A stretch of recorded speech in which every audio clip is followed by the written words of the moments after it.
ಈಗ ಇಲ್ಲಿ SVL ಏನು ಕಂಪನಿಯವರು ಮಾರ್ಕೆಟಿಂಗ್ ಮತ್ತು ಸೇಲ್ಸ್ ಅಂತ ಮಾಡಿಕೊಂಡು ಟ್ರೈನಿಂಗ್ ಅಂತ ಮಾಡ್ಕೊಂಡಿದ್ದಾರೆ. ಈಗ ಭಾಳ ಜನರ ನಂಬಿಕೆಯನ್ನು ದುರುಪಯೋಗ ಪಡಿಸೋದಕ್ಕೆ, ಯಾಕಂದರೆ ಮೊದಲೇ ಉದ್ಯೋಗದ ಸಮಸ್ಯೆ ಇದೆ.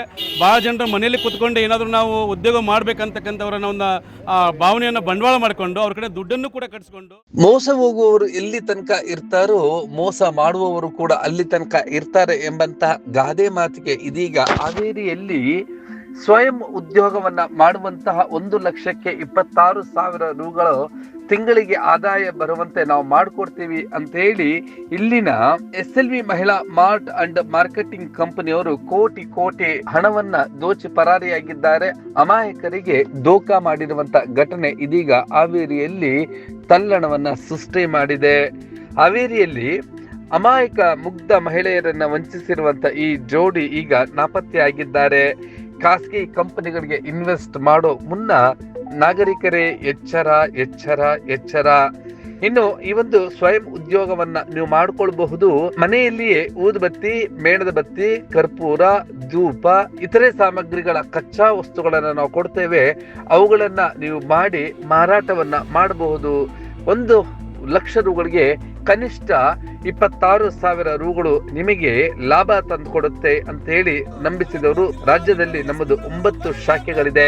25,000ದಿಂದ 5,00,000ದವರೆಗೆ ಸೆಕ್ಯೂರಿಟಿ ಡೆಪಾಸಿಟ್ ಅನ್ನ ಇಡಬೇಕು ಅಂತ ಹೇಳಿ ಈ ಒಂದು ಆರೋಪಿಗಳಾದಂತ ವಿನಾಯಕ ಅನ್ವೇರಿ ಹಾಗೆಯೇ ರಮ್ಯಾ ಇವರಿಬ್ರು ಕೂಡ ಮುಗ್ಧ ಅಮಾಯಕರಿಗೆ ಮೋಸ ಮಾಡಿ ಪರಾರಿಯಾಗಿದ್ದಾರೆ. ಈಗ ಈ ಒಂದು ಪ್ರಕರಣಕ್ಕೆ ಸಂಬಂಧಿಸಿ ಹಾವೇರಿ ಪೊಲೀಸ್ ಠಾಣೆಯಲ್ಲಿ ದೂರು ದಾಖಲಾಗಿದೆ. ಇವರಿಬ್ಬರನ್ನು ಹಿಡಿದು ತಂದು ನಮ್ಮ ಹಣವನ್ನ ಅಂದ್ರೆ ಮನೆಯಲ್ಲಿ ಗಂಡನಿಗೆ ಗೊತ್ತಿಲ್ಲದಂತೆ ಹಾಗೆಯೇ ಅಕ್ಕ ತಂಗಿಯರಿಗೆ ಗೊತ್ತಿಲ್ಲದಂತೆ ಒಡವೆಗಳನ್ನ ಹಡ ಇಟ್ಟು ಬಡ್ಡಿಗೆ ತಂದು ಈ ಒಂದು SLV ಮಹಿಳಾ ಮಾರ್ಟ್ ಅಂಡ್ ಮಾರ್ಕೆಟಿಂಗ್ ಕಂಪನಿಯಲ್ಲಿ ತುಂಬಿಸಿರ್ತಕ್ಕಂತಹ ಜನ ಈಗ ಕಂಗಾಲಾಗಿದ್ದಾರೆ.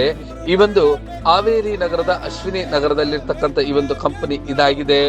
ವಿನಾಯಕ ಹನ್ವೇರಿ ಮತ್ತು ರಮ್ಯಾ ದೋಖಾ ಮಾಡಿ ಪರಾರಿಯಾಗಿದ್ದಾರೆ. ಇವರ ಬಗ್ಗೆ ಜನ ಎಚ್ಚರದಿಂದ ಇರಬೇಕು ಅಂತಲೂ ಕೂಡ ಅವರ ಭಾವಚಿತ್ರಗಳನ್ನು ಕೂಡ ಬಿಡುಗಡೆ ಮಾಡಿದ್ದಾರೆ. ಈ ಸಂದರ್ಭದಲ್ಲಿ ಈ ಅಮಾಯಕ ಮಹಿಳೆಯರು ಏನ್ ಮಾತನಾಡಿದ್ರು ಅದೆಲ್ಲವನ್ನು ಕೂಡ ದೃಶ್ಯಗಳಲ್ಲಿ ನೋಡೋಣ ಬನ್ನಿ. ಈ ತರ ಕ್ಯಾಶ್ ಕಟ್ಟಿದ್ರೆ ನಿಮಗೆ ಈ ತರ ಸ್ಯಾಲ್ರಿ ಸಿಗುತ್ತೆ. ಮನೆಯಲ್ಲಿ ಕೆಲಸ ನಳ್ಳಲ್ಲೇ ಕುತ್ಕೊಂಡು ಮಾಡ್ಬೋದು, ಮಟ್ಬೋದು. ನಿಮಗೆ ತಿಂಗಳ ಪಕ್ಕ ನೀವು ಯಾವಾಗ ಉದ್ದಿನ ಕಡ್ಡಿ ಎಲ್ಲ ತಗೊಂಡು ಪ್ಯಾಕಿಂಗ್ ಮಾಡ್ಕೊಂಬಂದು ಕೊಡ್ತೀರೋ ಅವಾಗ ಸಾಯಂಕಾಲ ಟೈಮ್ ನಿಮಗೆ ಏನು ಕಂಪನಿಯವರು ಮಾರ್ಕೆಟಿಂಗ್ ಮತ್ತು ಸೇಲ್ಸ್ ಅಂತ ಮಾಡಿಕೊಂಡು ಟ್ರೈನಿಂಗ್ ಅಂತ ಮಾಡ್ಕೊಂಡಿದ್ದಾರೆ. ಈಗ ಭಾಳ ಜನರ ನಂಬಿಕೆಯನ್ನು ದುರುಪಯೋಗ ಪಡಿಸೋದಕ್ಕೆ, ಯಾಕಂದರೆ ಮೊದಲೇ ಉದ್ಯೋಗದ ಸಮಸ್ಯೆ ಇದೆ. ಭಾಳ ಜನರು ಮನೆಯಲ್ಲಿ ಕೂತ್ಕೊಂಡು ಏನಾದರೂ ನಾವು ಉದ್ಯೋಗ ಮಾಡಬೇಕಂತಕ್ಕಂಥವ್ರನ್ನ ಒಂದು ಭಾವನೆಯನ್ನು ಬಂಡವಾಳ ಮಾಡಿಕೊಂಡು ಅವ್ರ ಕಡೆ ದುಡ್ಡನ್ನು ಕೂಡ ಕಟ್ಸ್ಕೊಂಡು 1,00,000ದಿಂದ 15,00,000ವರೆಗೂ ಹಣವನ್ನು ಕಟ್ಸ್ಕೊಂಡಿದ್ದಾರೆ. ಇಷ್ಟು ಹಣ ವಾಪಸ್ ಕೊಡ್ತೇವೆ ಅಂತ ಈ ಕೊನೆಗೆ ನೋಡಿದ್ರೆ ಯಾವ ದುಡ್ಡನ್ನು ಕೂಡ ವಾಪಸ್ ಕೊಟ್ಟಿಲ್ಲ, ಏನಿಲ್ಲ. ಇದಕ್ಕಿಂತ 10 ದಿವಸ ಆಫೀಸನ್ನು ಬಂದ್ ಮಾಡ್ಕೊಂಡು ಹೋಗಿದ್ದಾರೆ.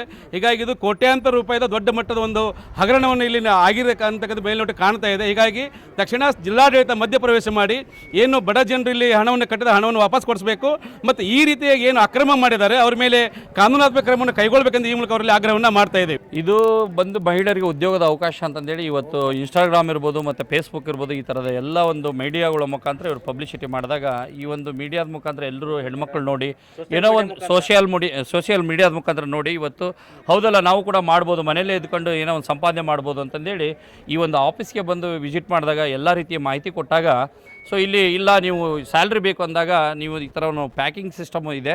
ಸೊ ನಾವು ಪ್ರಾಡಕ್ಟ್ ಕೊಡ್ತೀವಿ, ಈ ಪ್ರಾಡಕ್ಟ್ಗೆ ನೀವು ಡಿಪಾಸಿಟ್ ಮಾಡಬೇಕಾಗತ್ತೆ. 25,000 50,000 ಲಕ್ಷ ಗಂಟೆ ನೀವು ಮಾಡಿದಾಗ ನೀವು ಎಷ್ಟೆಷ್ಟು ಡಿಪಾಸಿಟ್ ಮಾಡಿದ್ರೋ ಆ ಡಿಪಾಸಿಟ್ ಮೇಲೆ ನಿಮಗೆ ಸಂಬಳನ ಕೊಡ್ತೀನಿ ಅಂತಂದೇಳಿ ಇವತ್ತು 25,000ದಿಂದ ಹಿಡಿದು ಲಕ್ಷದವರೆಗೆ ಇವತ್ತು ಇನ್ವೆಸ್ಟ್ಮೆಂಟನ್ನು ಮಾಡಿಸ್ಕೊಂಡಿದ್ದಾರೆ ಸರ್. ಸೊ ಇದರಲ್ಲಿ ವಂಚನೆಗೊಳಗಾದವರಲ್ಲಿ ನಾವು ಕೂಡ ಒಬ್ಬರು, ಯಾಕಂದ್ರೆ ನಮ್ಮ ಒಂದು ಪತ್ನಿನೂ ಕೂಡ ಇದರಲ್ಲಿ ಇನ್ವೆಸ್ಟ್ಮೆಂಟ್ ಮಾಡಿದ್ದಾರೆ. ಸೊ ತುಂಬ ಒಂದು ದೊಡ್ಡ ಅನ್ಯಾಯ ಇದು ಹಾವೇರಿಲಿ ಇವತ್ತು ನಡಿಬಾರ್ದಾಗಿತ್ತು. ತುಂಬ ದೊಡ್ಡ ಒಂದು ಅನ್ಯಾಯ ನಡೆದಿದೆ. ಸೊ ಇದಕ್ಕೆ ದಯವಿಟ್ಟು ನಮ್ಮ ಸಚಿವರಾಗಿರ್ತಕ್ಕಂಥದ್ದು ಇರ್ಬೋದು, ಜೊತೆಗೆ ನಮ್ಮ SP ಅವರು ಇದನ್ನು ದಯವಿಟ್ಟು ಗಮನ ಹರಿಸಿ ದಯವಿಟ್ಟು ಬೇಗ ಇದಕ್ಕೊಂದು ಪರಿಹಾರನ ಕೊಡಿಸೋದ್ರ ಮುಖಾಂತರ ಈ ಒಂದು ನ್ಯಾಯನ ಒದಗಿಸ್ಕೊಡ್ಬೇಕಂತ ತಮ್ಮಲ್ಲಿ ಕೇಳ್ಕೊಳ್ತಾ ಇದ್ದಾರೆ.